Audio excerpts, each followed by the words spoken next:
The common misconception with ADHD is this: I'm not always hyper. I'm often lazy, cathartic, bored, but also amused, enlightened, thrilled. By what you might ask? Well, the floor. Not the actual floor, but the metaphysical idea of what a floor represents. I must repent for my sin. But why? My very existence either proves that God is one, fake, or two, a bully. ADHD isn't just a man obsessed with squirrels cause they so random and quirky. It's that and more.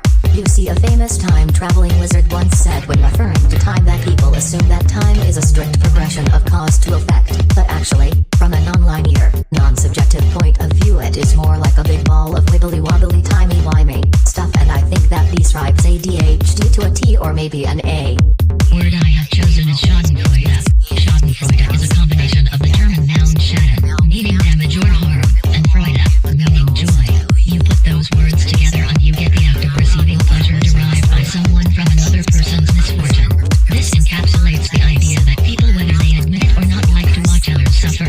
Something that I personally think rings true in many ways. I began using this word around my friends when discussing politics, as many versions of political discourse revolve around the disenfranchisement or misfortune of others. I can't really think of an example of how the conversation went, but it was along those lines. Some of my friends have begun using the word more often than they did before. Words have the ultimate power when it comes to how we perceive the world, largely because we are a species that relies on communication to survive.